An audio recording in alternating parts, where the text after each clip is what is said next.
Good morning and welcome from all around the world to Structural Half-Life Cases, broadcasting directly from the Cardiac Catheterization Laboratory at the Mount Sinai Hospital in New York City. My name is Pedro Moreno.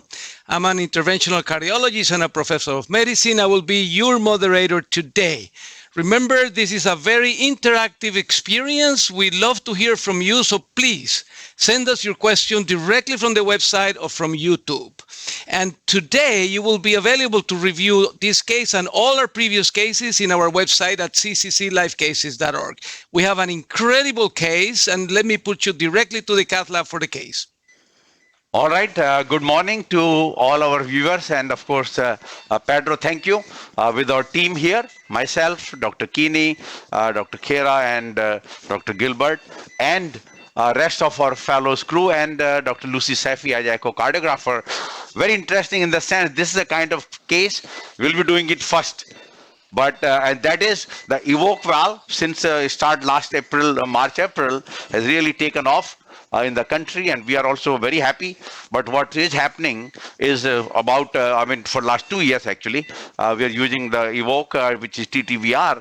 Some issues while it is very effective, safety in terms of halt and some time pacemaker and bleeding, all those issues I'll discuss in my didactic discussion. But this case has a degeneration of the Evoque valve in just about 2 years.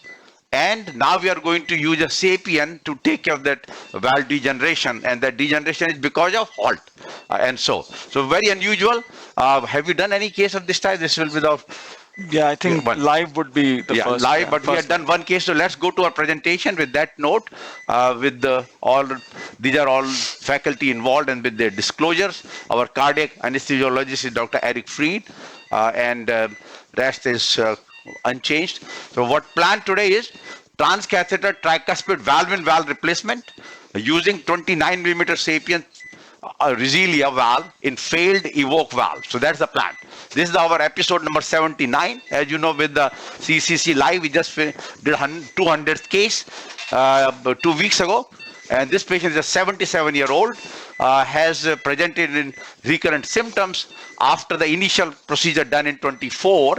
Patient has multiple comorbid conditions, which are shown here, and originally had a reduced heart failure, largely because of the chemotherapy used for lymphoma and others, and has a pulmonary hypertension with a severe TR. Then patient has, after heart team discussion in 24, underwent TTVR with 44 mm Evoque valve, and then now discharged on apixaban, clopidogrel, and that time was discharged. Then patient actually require various surgical procedure for the port because of the chemotherapy, and anticoagulation was interrupted multiple times. Then patient start having symptomatic with a dyspnea and leg edema. And then we did the echo, felt there was some halt, restricted valve motion, so now changed to rivaroxaban, originally was apixaban. Now, good medical therapy, as you can see there. Patient has first AV block, right heart pressures were done, which are kind of just mild, mildly elevated pressures, not much. And the TTE, which was done, just showed that some tricuspid gradient of 6 mm, as you know, 6 mm is very big. For the tricuspid size, mitral is still okay, but tricuspid 6 means you have a moderate plus tricuspid stenosis, and also saw tricuspid leaflet appeared thickened and likely halt related degeneration, and right ventricle appeared dilated with severely decreased function. EF was noted to be 23% with severely dilated left ventricle. Now this patient actually has change in ejection fraction anywhere from 23 to 40%, and I think largely driven by the medical therapy of whether patient taking Entresto and diuretics at that time. So with that note, we should go with a live echo before we proceed further. So Lucy. Thank you, Dr. Sharma. And here you can see today we evaluated the patient on the table using 3 imaging modalities. So I'm going to start initially with the echo. So this is the transthoracic echo imaging. You can see a focused RV focus view here on the transcatheter valve in the center with mild tricuspid regurgitation that's valvular. There's no paravalvular leak. I also want to point out that there is a significant RV dysfunction in this patient. And we get some quantitative measurements coming up. The LV systolic EF is estimated at around 40% today. Very good. Here you can see the TAPSE is significantly reduced, and I'll give you multiple RV parameters. I know that each one of them has its limitations, so this is about 12, considered severely reduced. The S prime was calculated 7.3, less than 9.5, again in the moderate range by the TVAR criteria. We did RV free wall strain, which is also reduced at negative 12.8. We got a tricuspid valve gradient today under general anesthesia with a heart rate of 62. It was in the 2 to 3 range. Oh. And this is all transthoracic imaging. Her tricuspid pulmonary pressure estimate was about in the 30s, low 30s. And then here, this is actually a transthoracic image 3D. And you can appreciate, even on transthoracic 3D, that the anterior and the septal leaflets, which are labeled, are restricted in motion in this view. Now we're going to show you TEE. So this has a significantly dilated right heart with a horizontal heart. So the images were a little shadowed from her prior transcatheter valve, but you can see her RV, again, RV systolic function is significantly reduced with valvular mild tricuspid regurgitation, no PVL. And then for her transgastric images, pretty lovely here. You can see that her posterior leaflet is completely stuck closed from her halt. And then her anterior and septal leaflets shown here, they do open, but with very restricted motion. So this is a degenerated prosthetic valve, despite her multiple anticoagulation. You can see that she has an eccentric anterior directed jet of tricuspid regurgitation, most likely due to that frozen anatomical posterior leaflet. And again, on gastric view here, you can see on 3D the frozen posterior leaflet and the restricted anterior and septal leaflets.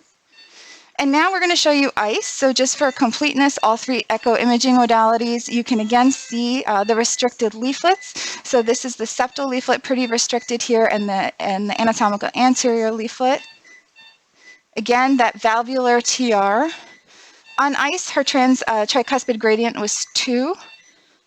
And then again, her ICE 3D here. And you can again appreciate the thickening and the restricting of restricted tricuspid valve leaflets, both with and then without color. Fantastic. So maybe both Sahil and Gilbert can comment on it. So a lot in the literature from imaging of the tricuspid valve is very difficult, and they say both TEE and ICE are complementary. Are we doing both in every patient? Yeah, I think that's a great point, Dr. Sharma. You know, the right side of the heart is difficult to image. So TTE is very good for baseline imaging. For these procedures, which are pretty complex, you know, when you're trying to engage these anchors, you may lose visuals during your TE, especially if you have other prostheses in there. So ICE has become very complementary, and we've moved away from, you know, TE only to now TE plus ICE. And in some cases, we actually rely on ICE more in these tricuspids. So I think my preference would be, going forward, they should be ICE predominant procedures rather than TE predominant procedures, just by the proximity of what you're dealing with. I think that the main thing is that improves safety in terms of, particularly if it's a tricuspid tier procedure in terms of confirmation of insertion, but also in this kind of the TTVR where the mechanism of anchor is leaflet capture. So you don't want more than 2 anchors of the Evoque valve to miss the leaflet, then you can risk paravalvular leak or maybe even canting migration. So ICE is extremely useful. And these patients, remember, like, look at the comorbidities in this patient, is very sick. We want the procedure to be done safely and efficiently. And Mount Sinai, we have always done ICE since the initial FDA approval for 3D ICE for all our tricuspid interventions. So we are very comfortable doing that.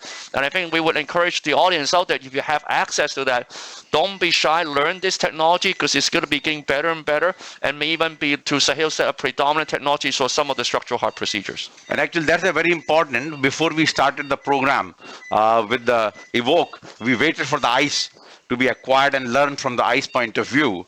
And Anu, tell us about this patient yours who has now valve already degeneration, has a severe RV dysfunction and dilated, and now we are going to put a valve which is going to increase the afterload. How are we going to, do we manage these patients by bringing them before, or what is the usual story on these cases? How we should be doing more safely and at the same time efficiently also, because you don't want to increase the length of stay of these patients. They are being seen in the office beforehand, and then I think we bring them 1 day before to make sure they are optimized well, especially with the diuretics. That has to be done. Not for the first, I mean, this is the second time, but when you are doing first time, many of these CT scans, imaging, all that we do after 24 to 48 hours of diuretics, because you need a full optimization so that you will get the right sizing of the, especially the Evoque valve. Because this case now, I mean, although you already have tested that, with that RV dysfunction, patient tolerated Evoque, and now you are going to put an additional valve, so should not be extra strain. Well, so that's a great point. So Lucy, why don't you tell us, you did some RVPA coupling calculations before and after, maybe you can comment on that? I did, actually. So very interestingly, we did have the opportunity to go back even before her initial Evoque to measure her PA-RV coupling. And then right now on the table, we did it again with an invasive measurement of her pressures. And they're pretty similar. They're comparable. So her RV really didn't change too much from even prior to her first Evoque procedure. Okay. All right. So let's go to slides presentation continues. Okay, so now we have done with our echo, live echo has been done, transesophageal, transthoracic, all has been done, and now we go to our CT angio. So basically we are showing that halt indicated by arrows. So what exactly you see on the CT scan? Those shadows? Yeah, so you see the thickening, that dark shady leaflets, those are actually leaflet thickening. And you see there are two frames, right? So the inner frame is your actual valve, and that's the outer frame. So all the Evoque valves are 28 millimeters, all of them, irrespective of the sizes. The 44 is the outer housing. So you see that black shaded area between the two frames, that is your outer housing, which is completely thrombosed. And they do thrombose, okay? So it's like the big sinus in a bicuspid with eddy currents and that sort of slow eddies. So it's all thrombosed, and the leaflets are pretty thickened. So I would call it halt degeneration here. Now, let's say on the CT, if it was not the halt, how would that look, those two shadows? In between would have been a gray rather than black, or what? Well, even if there is no halt on the leaflets, that can still look black. I see. Okay. But it's Because not there's stasis thick. of blood. The thickness is the key. The thickness of the leaflets. would be like, you would see it. We published this actually. We were the first to publish in JACC Intervention the frame geometry of Evoque valves, and we can see the various degrees of halt and thickening leaflets. Some of them have no thickening at all, actually, but in this case you do. You can see it here. So this is, yeah, sorry. I know we used NOAC, DOAC here. Was there any reason to have tried with the Coumadin? Yeah, so she has had a very hard time with Coumadin. When patients are very frail, there are a lot of dietary restrictions on them with Coumadin, and it's hard to maintain their levels. So she would go from 7 to 1. There was a lot of variability in her Coumadin regimen and dosing, so it was very hard to manage. Initial treatment was Eliquis and Plavix, and then we gave full dose rivaroxaban. So 2 NOACs, including an antiplatelet, has been tried, but it's been hard. But I think Coumadin, if patients can tolerate and they can manage their INRs, would be the best thing to do. Okay, so let's talk about what happened in the Transcend trial, or when we did the TTVR with Evoque. What is our anti-thrombotic regime? One is anticoagulation, because 80% will need it anyway because they are in AFib. But otherwise, what else? Everybody get clopidogrel or what? Aspirin. Aspirin? I mean, in the trial there was no definite indication, but we give aspirin. But this patient here was discharged on Eliquis plus clopidogrel. Plavix, yes. So But the patient no CAD. No CAD, no. So I like, so if you look at the trial data, the 30 days, right? So there's no lifelong anticoagulation mandate Right. for the trial.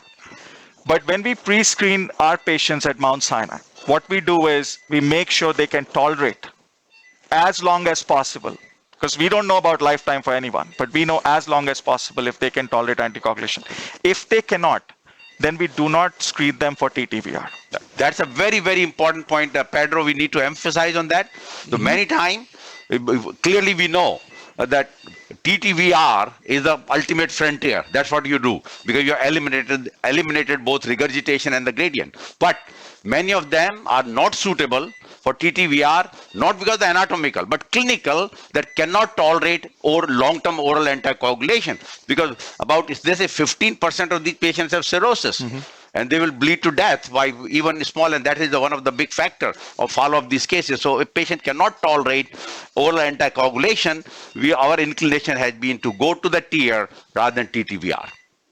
Yeah, no, I agree with you, Dr. Sharma. I mean, if you look at the TRISCEND-2 data, the bleeding complications, some of them were non-device related, like a GI bleed and others. So I think that is not benign, and a lot remember these patients have portal hypertension, maybe even esophageal varices and others. So I think it's very important to have that discussion up front. And long-term data, if you compare aspirin versus clopidogrel, all have shown the clopidogrel is more GI safe compared to aspirin. GI side effect, bleeding, ulcer is on much higher with the aspirin versus clopidogrel. So I would say in these cases, when we are giving anticoagulation, you want to give clopidogrel also, or an antiplatelet therapy, probably clopidogrel should be favored rather than others. So just to sum it up, this is the patient, we are ready now. After heart team discussion, considered to be a high risk for valve replacement. Of course, even first time was high risk. And now transfemoral TTVR, the valve in valve, we are going to put a 29 millimeter SAPIEN-3 Ultra Resilia valve in the degenerated 44 millimeter Evoque valve. So tell us what you have done now, Anu, so far. Where are we? So if you can see here, we'll go. Okay, that's the ice catheter, right? Did we show the ice, right? We showed that. Good. So we will have to cross this valve, which will be using Agilis, right? We'll cross the valve and we'll use a pacing wire in the RV. We will have to pace when we are replacing the SAPIEN valve. So the goal will be, I think we'll just cross and then place the SAPIEN valve. We don't need to pre-dilate. So we're going with the Agilis now, okay? Heparin has been given, ACT is close to 290. Give me the rail. Yeah. So Gilbert, although I didn't find much on the data of the SAPIEN and the TTVR Evoque degeneration, but question is, we know this case is not a concern because it's already 1.5 to 2 year time frame. But if somebody comes back with a halt within 2-3 months and you really need to put a SAPIEN through, would you be worried about embolization of the Evoque? Yeah, no, it's not been fully endothelized with only 2-3 months. Yeah, no, that's a great point, Dr. Sharma. I think you do have to be very mindful, and that's why I think multimodality imaging is key. I don't think you can say, it is a fluoroscopic guided deployment, but you have to be very careful not to interfere with the stress. Actually, we didn't show this on the post-CT scan, the inflow of the Evoque valve. The on the outer frame where it couples, it's actually 23 millimeters. Okay. It's not 29. The inner valve is 28. So you have to be very careful about getting caught when you pass the SAPIEN valve, because the SAPIEN valve is not protected. There's no capsule, so you have to be. That's why it's very important to you use imaging to be able to see whether it tracks properly. And I agree with you that because the way the valve is anchored, you don't want to push the valve towards the ventricular side. Okay. So we have a J wire, but more important, we are going with the multi-purpose. You saw the Agilis already facing there. We'll go with the multi-purpose. Okay, and I'm going to undo a little bit. Yeah. You see that? Very nice. That way. Pull back a little more. So let us see. Now go with the Pull back the Agilis a wire. little. Yes. So we'll rotate it a little bit. Yes. Now bring the multi down. Advance the multi-purpose. Show a little more of the ventricle body. Now you can push the. Anything special technique needed, Anu, to rotate or clockwise, counterclock, or anything, or no? Nothing. No clock, counter clock. But your wire is not at the apex yet, right? Yeah. Okay. caught between the No, yeah, it could be the restricted Chordae? leaflet. Yeah. Let me or see. chordae?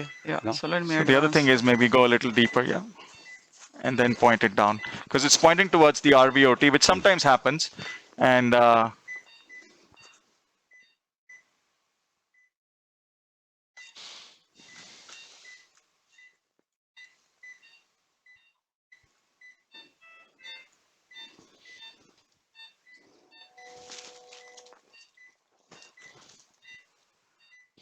maybe we can go with the pigtail No, now. we can ask Lucy. What do you think? Where is this catheter? Is it stuck somewhere, Lucy, in your TE or Yep. ice, whatever it is? So so I'm trying. another Yep. trick Okay, we now- can now we are use, good. yeah. Okay. So we Clear can now. just push Yeah, the so advanced it nicely. all And No. we request all the audience to ask Close any save that. questions because this is something very Close save? atypical. Yeah, I did. Very rarely seen, and we wanna swap to a pigtail. collected our strength or courage to show that case live. Unbelievable. We actually have the first question. Can we see a chest X-ray? Oh, chest X. Just X-ray. On what? For We what? don't know where to Yeah. get it. I don't sure. know why. Find No, I you agree cannot with see you. tissue on chest X-ray. No, we can Okay. make a quick slide on the Um, chest. you know, but Yeah. but that's Safari? so Yeah. CT is the only Yeah, way yeah, to see yeah. the leaflet Yeah, degeneration facing- halt. Even MRI Safari. because the Facing frame one. is so dense that it might be difficult. So, Go but slower that's a because we so need but to talk X-ray about can it. Yeah, obviously the see the key- position yeah, of the valve, Pigtail, man. just like We can fluoroscopy. put a chest X-ray, But you need CT scan to You be able took to the see wire what out. happened. Or do you want to go with this? No, we Thank you need for the 300 wire question. for the long pigtail. Go, go. And leave it. Now push it out. Just push it out. No, I won't do that. Okay. Okay. Give me Get the us long. Gonna swap we for a were pigtail. trying to cut down a step, but I guess we need it. We're going to put a Pigtail? pigtail. Yeah. Yeah. Never cut short. No, this is a long wire. Yeah. Okay. And then get us a pigtail. Long So pigtail. coming along of these Evoque failures, the only therapy will be the SAPIEN. Is that a correct statement? Yes. Yes. You know,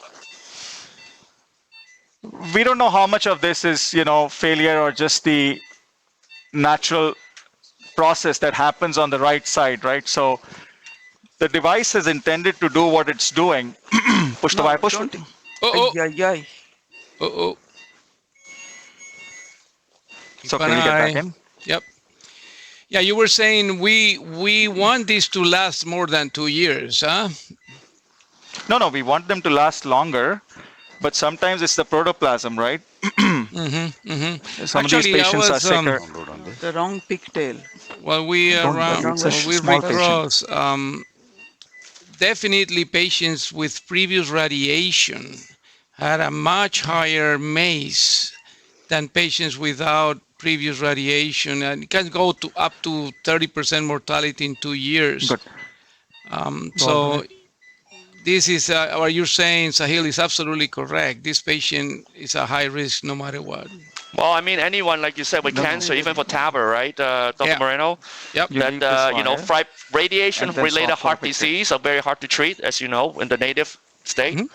There are a lot of fibrosis, even potential early degeneration. We see some of those patients as well in TAVR.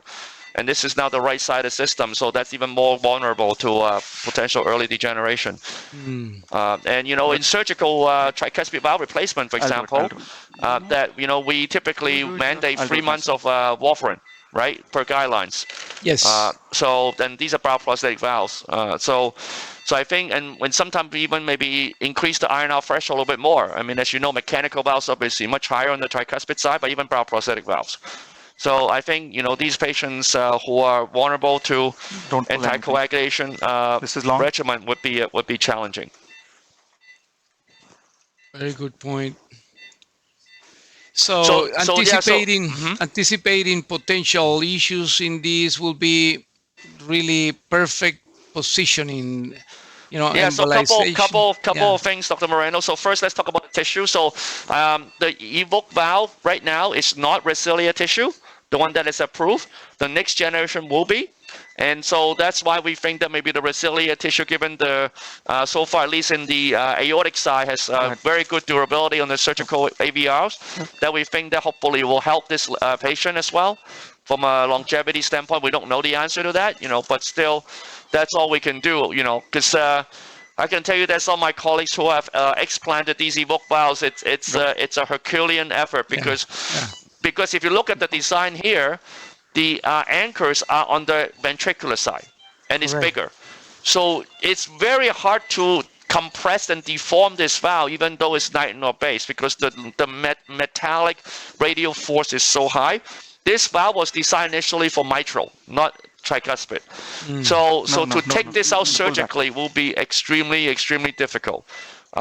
So that's why I think that for this particular option is really the only option for this patient. Don't worry, got it.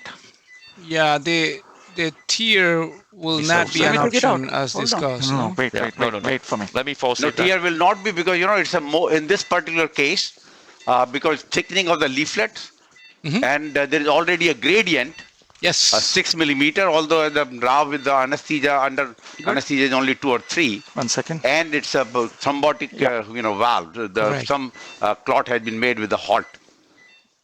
So what are we doing now? We are removing the agulus. Okay. First, we removed the pigtail. Okay. With the pigtail, we have put the left the safari there. Now we are taking the agulus out. I see.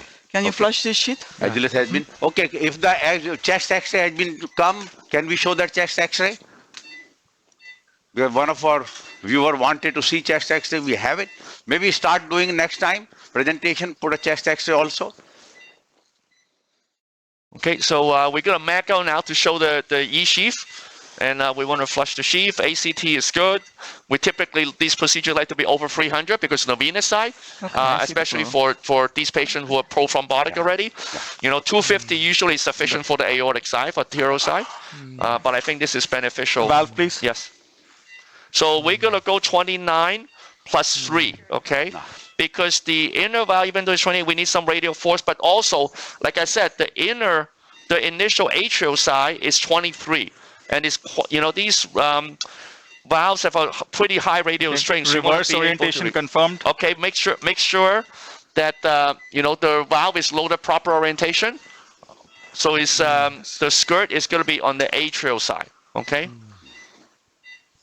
So it's the opposite of TAVR. Very important here. Good. Stop. Okay, go ahead. So it's important to maintain the rail here. That's Sahil and Dr. Kini are doing. And so I'm going to flow safe once the valve is now exited the sheath. Give me dry gauze. Yeah, here. Show you down. No, it's a lot of runway outside. It's a small patient, right? So it takes time. So question, what wire was used to cross the valve? 035? Initially was Go in a little 035J wire, and Little then further. now we have the safari. Little further. Yeah. Good, stop. Pull the sheet back. Let me flow 035. save that. And then the safari. Change with the pigtail. Wait. Let me bring it out. Now it's the safari. You can pull the Now sheet we back want more. Sheath back. to Implant. Good, little more. Okay, Good, let me stop. flow save that, please. Okay, good. Come on.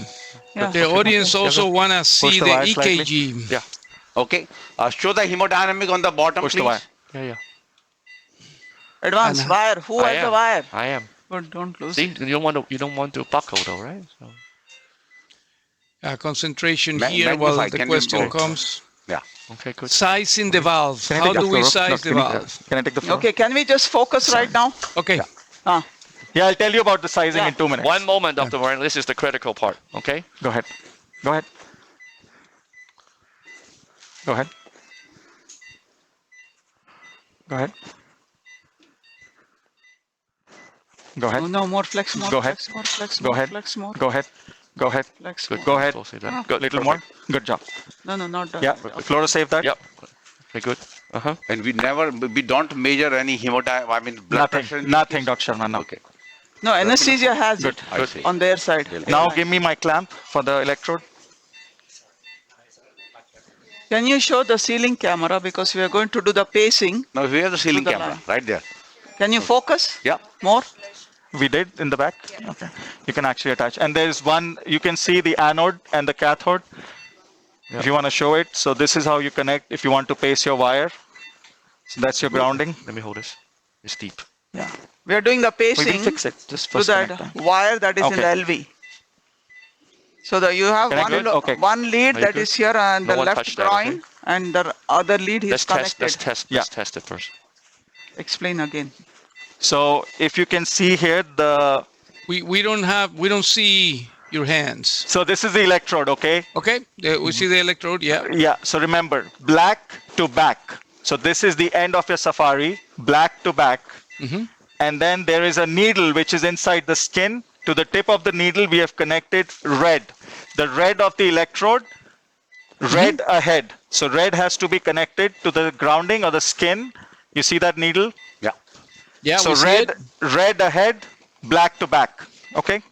You won't forget. Okay, now we'll pull back a little bit. Yeah. No, one more. Let me See- push the wire. So Because the then you're already coaxial. So upper end of the SAPIEN valve should be Good, at good. the level of the atrial part of the Pace 150. Evoque valve. Disconnect. Disconnect. Good. Okay. I think we're ready to take it. I'm going Looks in a good. little bit. No, don't go ventricular. Okay, okay, Okay. good, we have fine. to we have to file. So we want to land atrial to atrial. Pace 150. Yeah, test it first. Don't We go tested up yet. already. You did. No, Just no, now we I did. don't Yeah. know. Okay, go.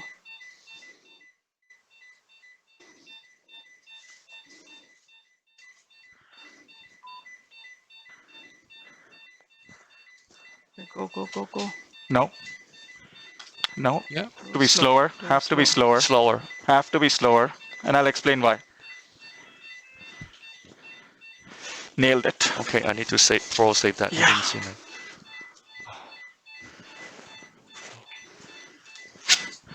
And backup pacing now. Resuscitate. Yeah. Good. No, so leave it there. Leave it there. Leave it there. Yeah. How's the blood pressure? Go second time. Excellent. So you saw atrial to atrial have to be very slow deployment here. Go. Dr. Moreno, Yeah. Go. let's go do one ahead. more. Yeah. Yeah. We don't see the pressure. No, I'll show you. They don't have. No, I Pace don't have the 150. patient. But always should have a Oh. 4 French, arterial Okay. sheath. Yeah. But you also know that the pacemaker is doing a job. Yeah. Now full. It's not full. Expanded. Did we need more? No. No, we already- No. Oversized. We already plus 3 cc. Keep pacing. And go back up, please. Back up. Careful, Good. careful. Yeah, Deflate. careful. Fully deflate. No. Get this. I would take some more. It's getting hot. So let's Okay, make now sure. you can ask your questions, Dr. Moreno. Yeah. Yeah. We Now have let's several. look at the echo. Hold on 1 second. Let's check the echo. All right, go back to the echo now. Let's get a pigtail as well. Empty syringe. And just for the audience, the BP from the Big one. anesthesia is good. Yes. I think we should be showing 5 French all the time. Let's walk it out first. Looks good Okay, on get me a echo. pigtail. Okay, good. Stay here. We see Yeah, blood pressure is good by our anesthesia team, and this is the Let's see echo the now. echo. Let's see the echo. Yep. So this is echo. Hold So the you can sheet see up the for me. valve and valve. This is the tricuspid valve here. This is the aortic valve at 5 o'clock. When you turn on color, there's 0 leak. Looks Beautiful. gorgeous. Beautiful result. Yeah. Let looks us really see good. the Shows the RV. leaflet. Shows Wow. the leaflet. Absolutely. Yeah. Are we going to improve or decrease? Yeah. Yeah. It Because should be it's so- some stunning, no? Is Yeah. that- No, not only that. Now you increase the afterload Yeah. tremendously Yeah. with a Yeah, I failing mean- right ventricle. Visually, it doesn't look unchanged. It looks No, unchanged. unchanged. Yeah, it looks RV is unchanged. No, in this case, I would say it's a little different because you already have tested this 1.5 years ago with the Evoque. Correct. Yeah.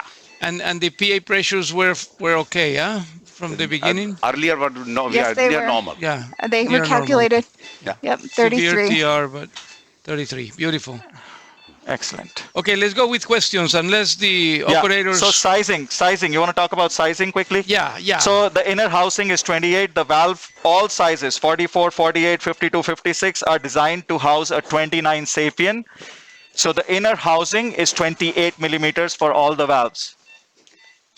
Excellent. That make it simple. Everything Correct. is the same. Could you explain how to implant the valve and its alignment? Any specific view for implantation? Yes. So you see this picture? So you want to be coaxial without any parallax in an RAO view with your initial valve.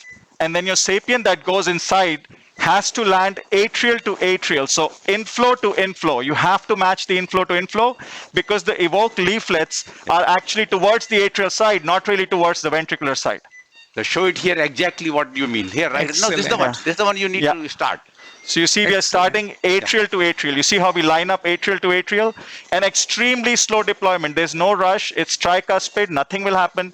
Take your time. You can adjust, push, pull your wire, push your system down, but has to be very slow deployment and land atrial to atrial. Basically, no, But I think this is important. We didn't force. I want to force save that because this is the same as what we've seen in another case where.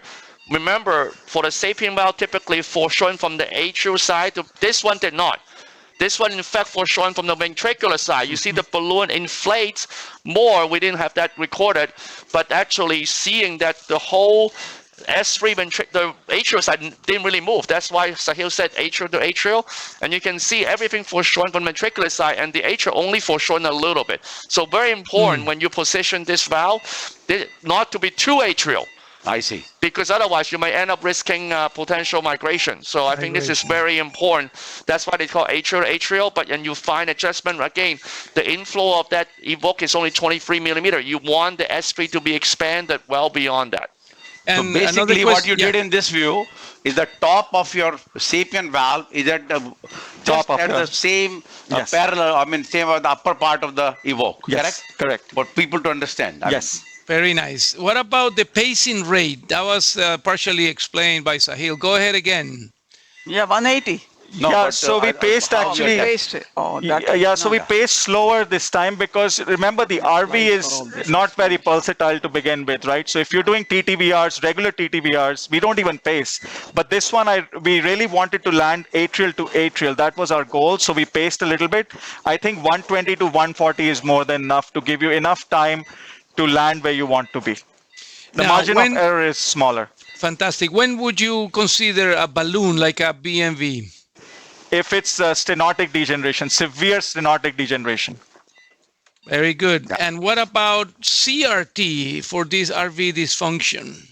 Yeah, CRT for RV dysfunction is, I don't think we do it.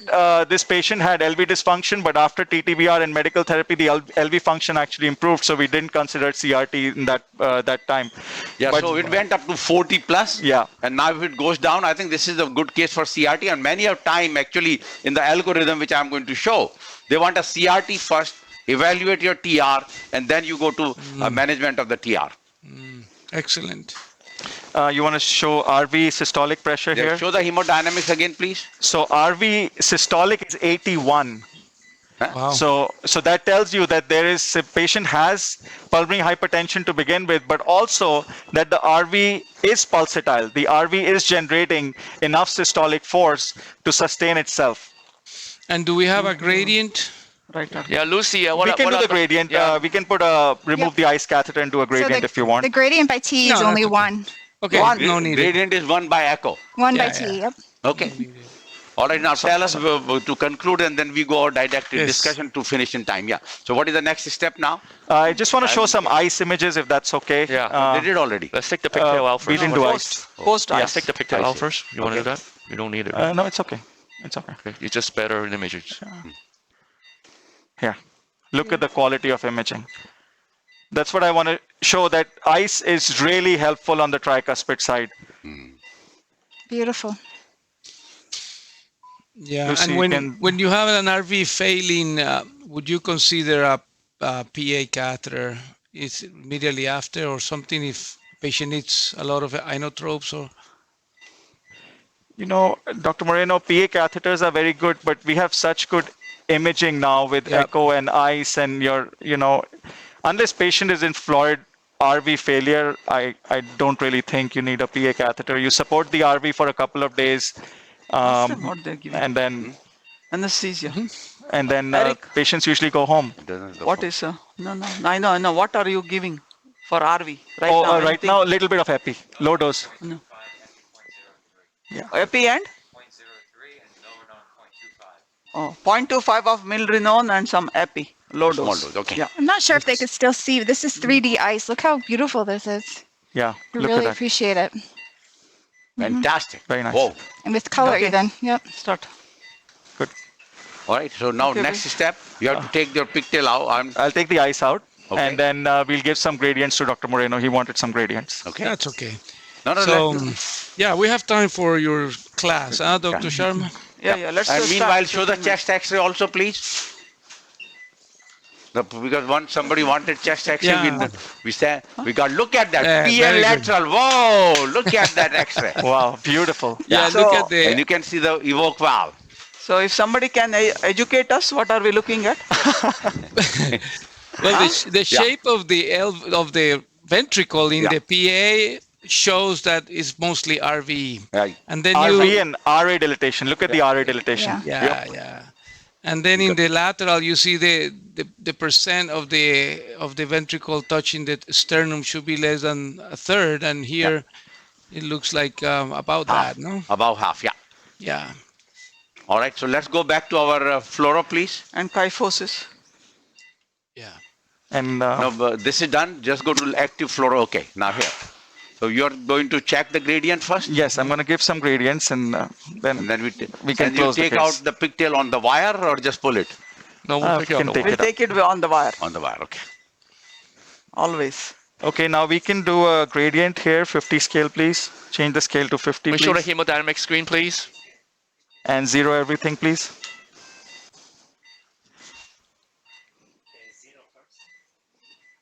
No, yeah. It's a little bit of V wave, but nothing, huh? Nothing. The tricuspid valve is working beautifully. Good. Okay. Okay.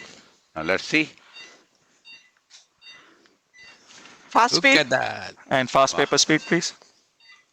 NG, no gradient. Oof. It's minus. Look at One. the They got it mean one. atrial pressure of 6. 6. Yeah. And gradient Oh was my 1, which is God. normal. Nothing. Excellent Beautiful. result. Whoa, Excellent. Whoa. Yeah, the atrial pressure baseline was 15. Yeah. Just to compare. Okay. Oh my goodness. Yeah. No, Let's no. put a wire, take that out so we go to our finishing in time. Looks good. Everyone's content? Yeah. Okay. Yeah. Okay. Thank you. Actually, no gradient at all. No gradient. That's No the best gradient, which is diuretic good. you can have. Yeah, To have an RA pressure of 5 is the best diuretic. that's it. Mechanical problems need a mechanical fix. Correct. Fantastic work. Beautiful case. Dr. Sharma, your turn. Yes. Okay, they're removing now. Everything has been removed, and we can go back to our slide presentation. Final question is lung transplant. Where do you consider lung transplant here? Oh no, this patient has been evaluated by multiple teams. Yeah. No, it's not a candidate. Unfortunately. With that age will not be. Okay, let's go back to our slide presentation now. We conclude our didactic discussion. Lot we have already spoken about. No, I'm doing it. Okay, so this is the ECG. We have done all that. So now let's go to. Actually, lot has been written now in last few years about the tricuspid valve replacement and the TRISCEND-2 trial and TRILUMINATE, Are you both done, of them, which got approval in 2024, and the data. So, these are the devices which have been approved by CE mark as well as by the FDA, 2 of them. TTR and TTVR, and annuloplasty and heterotrophic vena cava implant undergoing trial here, but has been approved in Europe. So basically, many data. The question comes is that, of course, you decide TTVR plus TR. So that is where whole question comes down to. The key is if you have more pulmonary hypertension, severe pulmonary hypertension, these devices themselves are contraindicated. But in the large gap, the TTVR will be better compared to TR. And then the whole tricuspid valve field has changed. A nice review article about state-of-the-art paper. And we actually have published also the technique of which I showed about few months ago when we did the Evoque valve, that how to deploy them, TTVR and so by our echocardiographic team. Now these are the 8 valves which are undergoing trials, and of course which had come to the end finish line is the Evoque, but others are still ongoing. And then the Evoque, many trials have shown a small number of cases. Overall, very low complication. And of course, the pacemaker is one of the big issue. Pacemaker, renal insufficiency, as far as effectiveness, works very well. And the TR, of course, at the baseline, the TR, majority of them are a severe tricuspid regurgitation and works very well. So this is actually the one of the algorithm which was just published about, do you have a severe TR, heart team discussion, and if it is a low risk, a patient has a STS of 4 or below, and it's a good case, otherwise could go for the tricuspid valve repair. Very rarely tricuspid valve intervention is done. With tricuspid, the metal valve, but usually it's a repair is done very well. Otherwise, all have to have optimal medical therapy, reevaluate the severity, and then decision always comes down to which patient goes for TTVR, which patient goes for TR. And that is what we learned. The TR is much safer than TTVR, but is less effective, because leaving 2 to 3 tricuspid regurgitation severity is very not uncommon with a TR, while with a TTVR, usually, or I say almost all the time, 98% of the time, you will have a less than 1% regurgitation. And where it will be more active, you have particularly the issues will be with the lead, bleeding risk, as we mentioned about, and so on and so forth, these cases. So this is actually another representation that where and what you favor TTVR versus you favor TR, and it basically is simple. That is small gap, you go with the TR, large gap, you go with the TTVR, and as we mentioned that if possible, and particularly if the leaflet thickening, there is some gradient, that you go with the TTVR, and otherwise, and there should be no our electrophysiological lead. So this actually, I like it very simple way. You decided now transcatheter intervention is not going to go for surgery. This is very nicely have put together. That's called glide score. Glide score is based on the imaging. And these are the various numbers.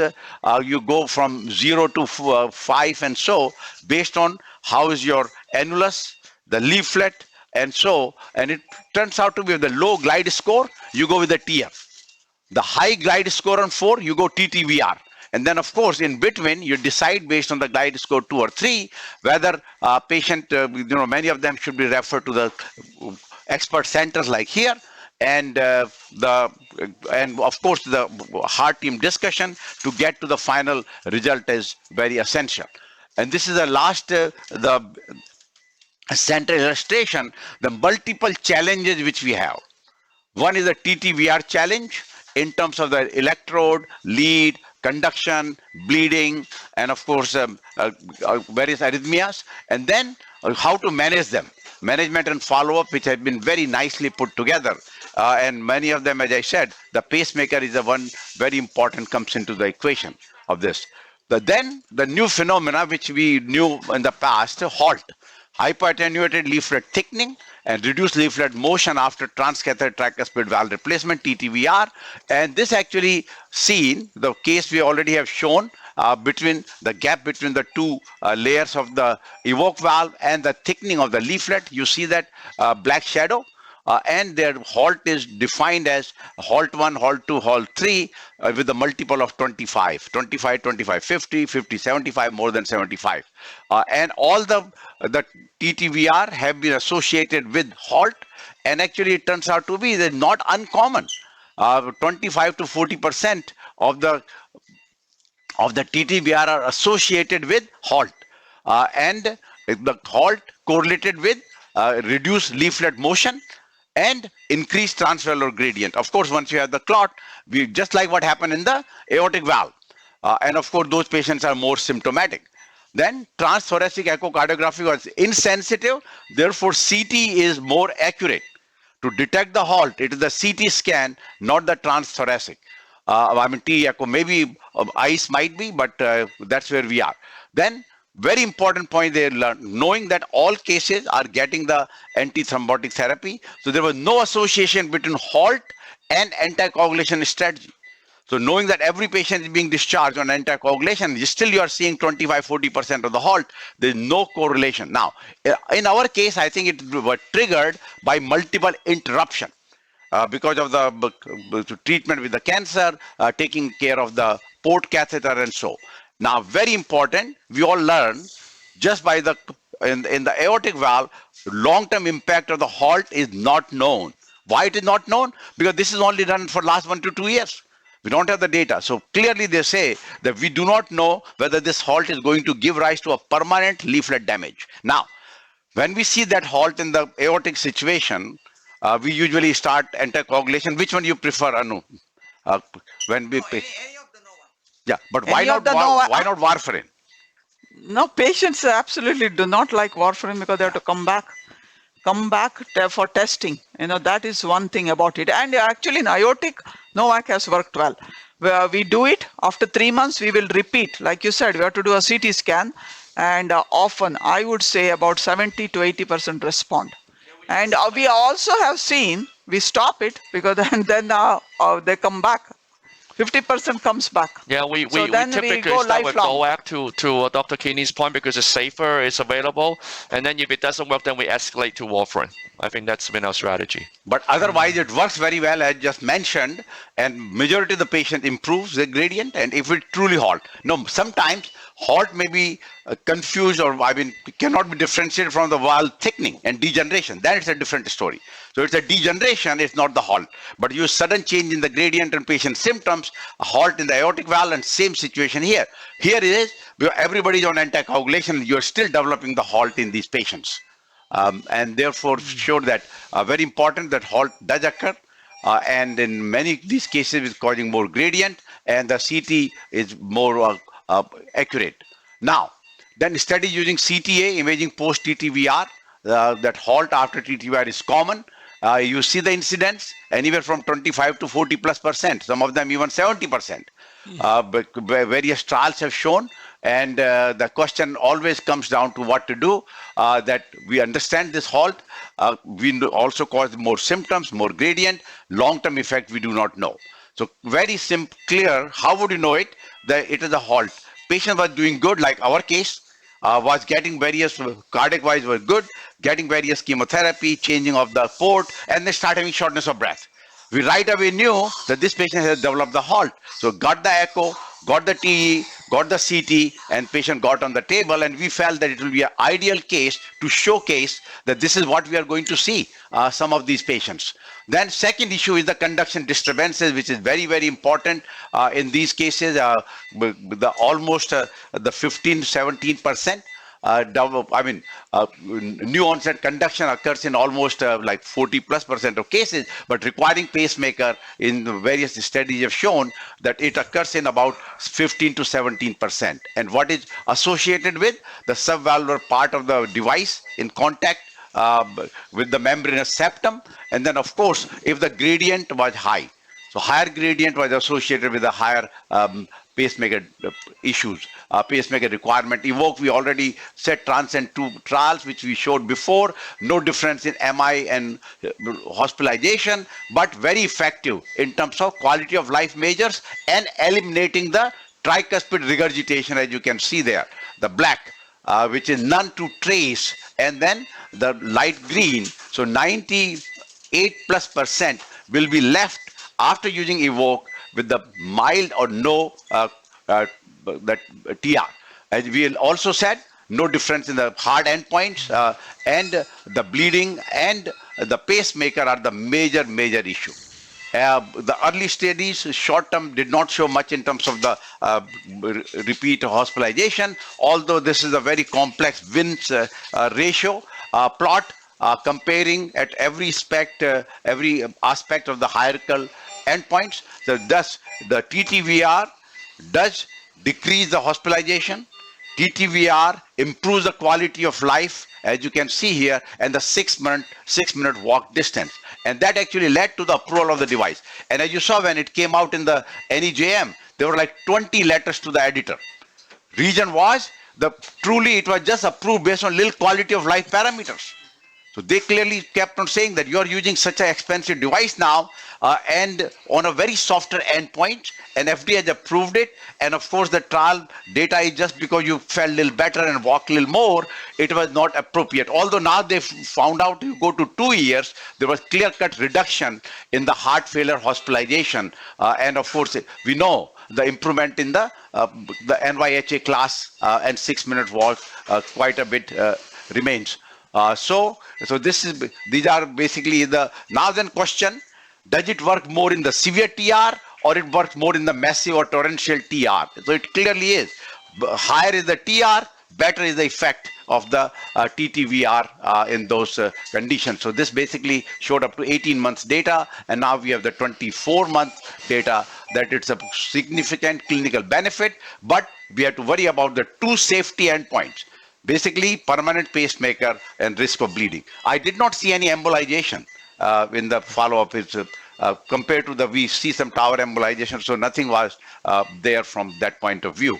Triluminate, we all know, and Gilbert all very actively involved, has presented a very aspect of the 2-year data of the Triluminate.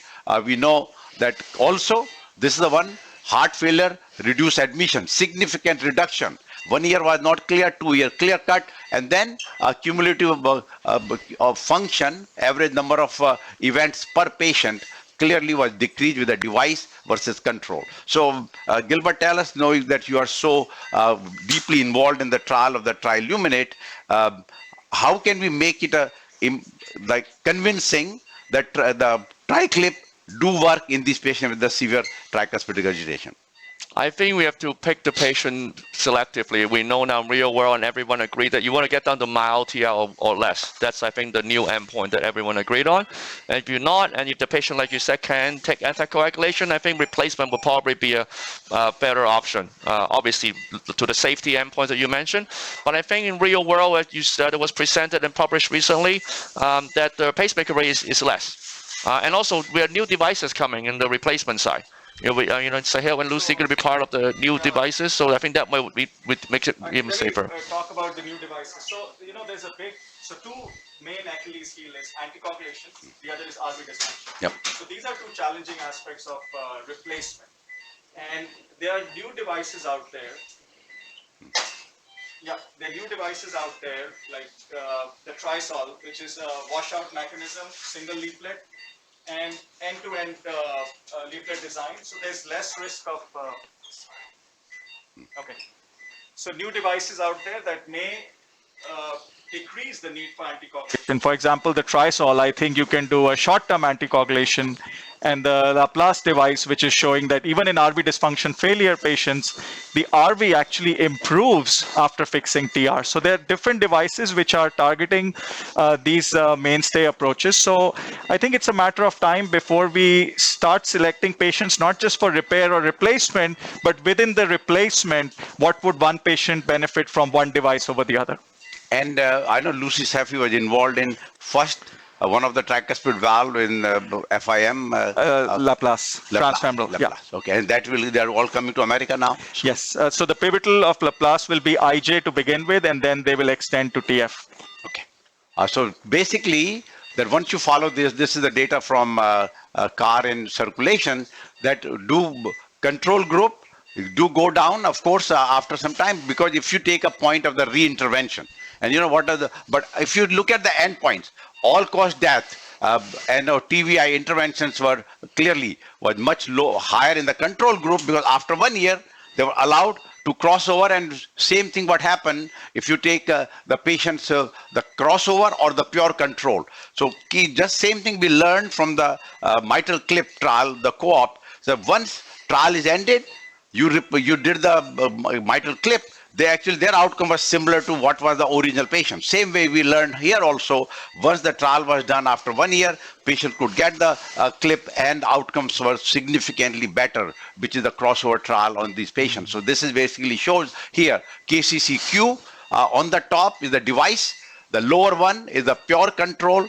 open, which is the control crossover, and control crossover, as you see, it starts getting towards what the device outcomes will be at 2 years and so. So this basically puts it together, our whole discussion. So I'm just going to complete it, that the transcatheter management of severe TR is on rise. And of course, randomized trial with the 2 devices now, but better understanding with the post-device follow-up, post-market surveillance will improve understanding which device fits where, and the new devices are keep coming and so. So most important is the biggest limitation of the TTVR is if patient cannot tolerate NOAC. So that's a very important point, which we had discussion. And then 2 randomized trial basically showing improvement quality of life parameter, better health, more 6-minute walking. And the thirdly is the reduce heart failure hospitalization without difference on the mortality. So therefore, as we mentioned earlier, that question to unknow that pre-procedure stabilization. So many of these patients with RV dysfunction and so, if you you keep them 4 or 5 days, and then you do a TTVR, they increase the length of stay for the hospital. So we spoke to many people, and what many of cases we are doing, they bring the patient, stabilize medically, and then discharge them, let them have a little out of the hospital few days rehabilitation, and then come back for the TTVR. So particularly that you will do in patients who have a RV dysfunction or anybody. Yeah, so for most patients, remember there are annular sizing issues also, right? These patients come with huge annuli, and what happens is when you optimize them, you realize it's not 56, it's actually 48 or 52.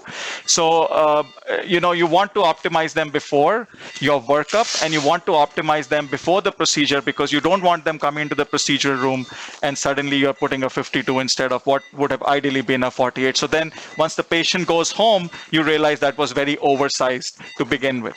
Okay.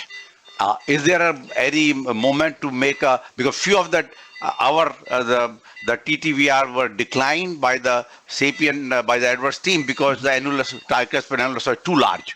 Is there a movement going on to make it an even bigger valve? Yeah, so 56 is their largest valve.